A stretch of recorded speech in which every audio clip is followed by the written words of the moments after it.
Hi, and a very warm welcome to the Beginner Yin Yoga Course. This is the introductory video because I wanted to share some of the basic information before you actually dive into the sequences. So first of all, my name is Gaja and I will be your teacher in this course. I am a yoga teacher who really loves Yin. Yin was actually my first connection with yoga and it holds a very special place in my heart, and we'll get to that in just a tiny bit. First, the basics. As you can see, I have my sweet little dog Merkaba here, and he will be joining us most of the time. Not all the time on the mat, but most of the time. So as you can probably tell, I'm more of a casual teacher. I don't really believe in stern settings because I think they can promote so much unnecessary stress. So just be sure that I will bring you the best possible classes while also keeping it really casual, really relaxed, so zero stress in this space. Yin yoga is such a special thing to do because it is one of the few feminine energy practices. And when I talk feminine energy, I don't mean like guys versus women or anything of that sort. It's really about the energies, because in our lives, most of the time we are in masculine energy when we are taking action, when we are making things happen, when we are really working out and sweating and just being super active. That is all masculine energy. And what happens is that oftentimes we get an imbalance of energies because these two energies are meant to be in balance. And because we are mostly living active lifestyles, the feminine energy is kind of really down low on the scale, which, let's just say, it's not the best for our overall health. And with Yin Yoga, we can cultivate that feminine energy because one of the core things in Yin is stillness. It's surrender. It's basically being really relaxed, really calm, but at the same time, you will notice that you are working in a sense because your body is stretching. Just need to let my dog out. All right, back. He wanted to go on the lounge. So really in Yin, your body is stretching. You are moving through discomfort in a sense that we are not talking about pain. We are talking about staying in one position for a long time. And that is what causes the discomfort because it is unfamiliar to our body. Which brings me to the next huge benefit of Yin, and that is we are actually strengthening our nervous system. Because as we move through that discomfort, as we remain in something, as we relax in something that is uncomfortable to us, we are actually strengthening our nervous system. Because the issue is that fight or flight is a massively great response to have when there is actual danger. But our ego often perceives danger even when there really isn't any. I mean, getting a job interview, going to that interview, that's not actual danger. That's not an actual threat. But we still perceive it as a threat because it is outside of our comfort zones. Or going on a date, or performing on stage, or basically doing anything that isn't our standard, that exists outside of our comfort zone. And our nervous system will get activated because it thinks it's a threat.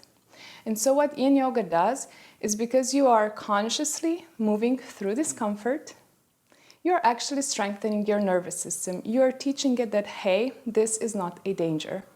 You're teaching it that, hey, you are in control of yourself. You can create safety in the body. You can create calmness in the body. And that is such a powerful skill to have in life.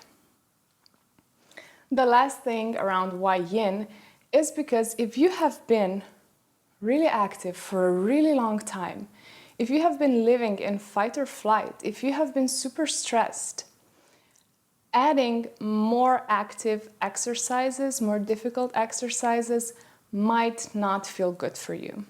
I know that it didn't for me. For the longest time, I did not know why sports didn't feel good for me, why even, let's say, Vinyasa yoga didn't feel good for me.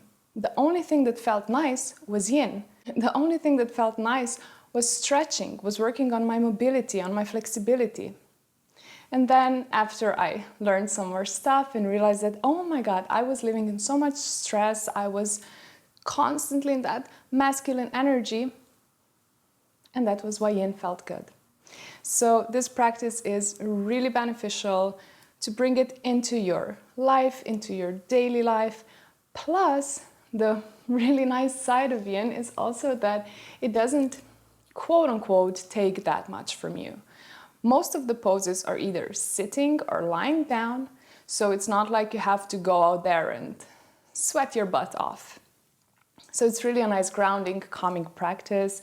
It can be super good to do in the evening, and really all you need is yourself and your mat. I do have some blocks over here, but that's because that comes way later. So why don't we hop into how the course is structured and what you actually need. So I designed this course to really build the foundation for your practice, to introduce you to yin yoga and to the poses that we have there, but also to guide you forward and forward and forward and forward, so that when you leave the course, you actually have a foundation. You are able to follow other videos perhaps, or a live class. You can even start building your own practice, just picking the poses we have learned, putting them together in a sequence. So that's really the main thing I wanted to teach you here and give you the skills, the tools to actually develop your own practice. So the course is broken down into 3 levels, level 1, level 2, and level 3. Each level is 1 week of daily classes and then another week where you practice on your own, either with me on video or actually on your own, because I have created a guidebook that you can download for free, and you will just see the sequences, see the poses. You can read through the alignments one more time and just do that on your own. Now for level 1 and level 2, there are no props required. All you really need is your mat. You can wear loose, comfortable clothing, basically anything that allows you some movement, but you can really be as chill in your clothes as you want. You don't need to have active wear on or anything. For week 3, however, I will be introducing you to some props. I decided that week 3 is a good place to put props because by then you'll be doing the yin yoga course for an entire month. And I think a month is a good enough time to realize, hey, is this something that I want to keep doing, or is this something that I'm quitting? Because if you decide to keep doing, blocks are one of the best investments ever that you can make when it comes to yin yoga. They are not financially a large investment, but in terms of the value that they bring you, they are a huge investment, because some of the poses that we'll be doing with blocks are one of my absolute favorite ones. I do them basically daily because they are such a great release for the body. So for week 3, you will need 2 blocks. You can buy them basically at any sports store or on Amazon. You can get the slightly softer foamy ones or these cork ones that I have. Just choose a texture, choose a feeling that feels good for you. And that's it. If you're watching this in 2024, then the Yin Yoga course starts on January 1st, and I really look forward to seeing you there. If it's 2025 or beyond perhaps when you're watching this, then you can just hop on right to the next video and begin your practice today. I look so forward to doing this with you. I hope you have an amazing time exploring Yin Yoga, learning new things. And please let me know how it goes for you. If you ever have any questions, just write them in the comments and I'll be there to answer them. Thank you so much, and I will see you on the mat.